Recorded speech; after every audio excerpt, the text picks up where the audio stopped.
예, 오늘 하나님께서 주신 말씀 마태복음 21장 1절에서 11절 말씀입니다. 오늘 말씀에서 하나님의 은혜가 여러분들 삶 가득서 충만하기를 간절히 바랍니다.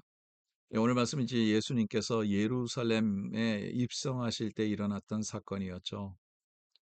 이제 들어가기 전에 나귀 이 새끼를 타고 들어가지 않았습니까? 그런데 이 나귀 새끼를 데려오라는 거죠. 그래서 1절에서 3절에 나오는 내용을 한번 보겠습니다. 그들이 예루살렘에 가까이 가서 가나산 bet바게에 이르렀을 때 예수께서 두 제자를 보내시며 이르시되 너희는 맞은편 마을로 가라. 그리하면 곧 매인 나귀와 나귀 새끼가 함께 있을 것을 보리니 그로 내게로 끌고 오라. 만일 누가 무슨 말을 하거든 주가 쓰시겠다 하라. 그리하면 즉시 보내리라 하시니. 여기에서 나오는 내용을 한번 보겠습니다. 이제 맞은편으로 마을 맞은편으로 가면 거기에 나귀와 나귀 새끼가 같이 묶여 있을 건데 그것을 풀고 끌고 오라는 거죠.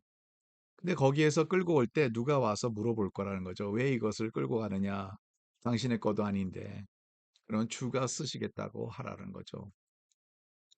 근데 여기에서 조금 이상하지 않습니까? 주가 쓰시겠다 해서 그 사람들이 보내줍니까? 주가 누구고 또 누가 쓰시겠다 그래서 거기 있는 그 나귀를 끌고 가게 놔두냐는 거죠. 어떻게 보면 말이 안 되는 그런 내용이죠.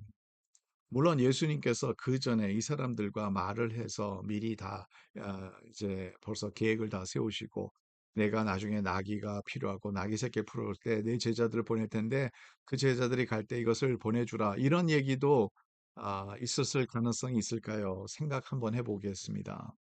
그런 일도 있을 가능성이 별로 없죠.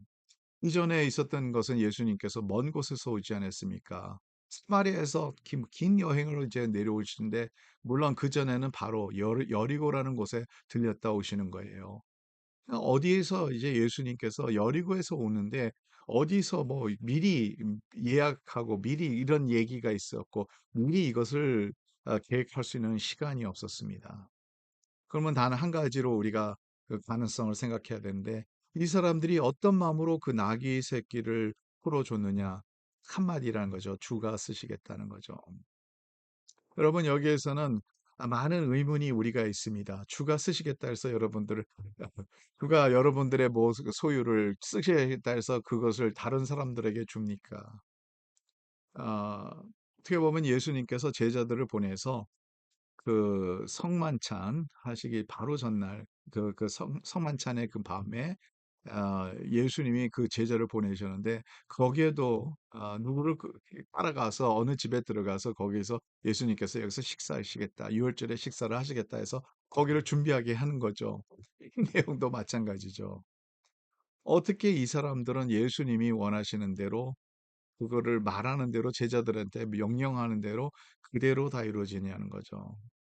저는 이렇게 봅니다. 이 나귀를 보낸 사람들의 영적인 상태를 한번 생각해 본다는 거죠. 성경 안에는 많은 사람들이 나와요. 근데 그 사람들은 어떻게 보면 설명이 안 돼요. 주님과 그러한 깊은 영적인 교제 가운데서 하나님께서 지시하고 하나님께서 인도하시는 그 반드시 인도하심이 있었다는 거죠. 여러분 고넬료라는 사람도요. 영적으로 하나님이 고넬료라는 사람에게 베드로를 보내준다 그래서 베드로에게도 나타나서 고넬료에게 가라고 하죠. 성경 안에서 그런 케이스들이 상당히 많아요. 우리가 이해하지 못하지만 영적인 교제 안에서 영적인 주님과의 그 깊은 기도 속에서 묵상 속에서 하나님의 말씀을 읽는 그 순간 가운데서 그들이 하나님을 만나고 하나님이 함께 하시는 것을 우리는 볼 수 있다는 거죠. 여기에서 우리는 많은 힌트를 받을 수 있습니다. 특별히 주님께서 쓰시겠다는 것은 주님에게 쓰임 받을 수 있는 영적으로 준비한 사람들에게는 하나님께서 이렇게 요구하실 때 하나님에게 우리의 자신을 쓰임 받고 또 하나님께 우리의 것을 하나님께서 사용하시도록 인도함이 있다는 거죠. 그래서 여기서 가장 중요한 것은 주님과 우리의 관계 가운데서 날마다 순간순간마다 주님과의 그 영적인 그 교통함입니다. 하나님 앞에 기도하고 응답받고 하나님께서 인도하시는 것을 통했을 때 그 가운데서 하나님께서 쓰시겠다는 그 우리의 삶과 우리의 소유와 때로는 우리의 소유지만 이것은 하나님께서 주신 거 아니겠습니까? 많은 것이 우리가 이해하지 못하는 세계 가운데서 반드시 우리가 알 수 있는 것은, 믿을 수 있는 것은 하나님께서는 우리를 사용하고자 하시는 그 뜻 하나는 분명합니다. 저와 여러분들이 우리의 자신을 available 할 때, 우리 자신이 진짜 하나님 저희들을 사용하여 주시옵소서. 하나님 저희들이 갖고 있는 것을 사용하여 주시옵소서. 어쩌면 이 사람들의 낙인지도 모르겠고, 이 사람들의 이 낙이가 어떻게 기적적으로 나왔을지도 모르겠고요. 어떻게 보면 하나님께서 벌써 이미 이 낙이를 쓰시려는 계획을 갖고 있어서 그 사람들에게 감동을 주셨고, 그것을 준비하도록 인도하시는지 우리는 전혀 알지 못합니다. 한 가지 주님께서 쓰시겠다고 할 때 쓰임 받는 것이 중요하다는 거죠. 저와 여러분들은 오늘도 주님께서 쓰시겠다 하면 우리의 자신을 네 주님 저희들을 사용하여 주시옵소서.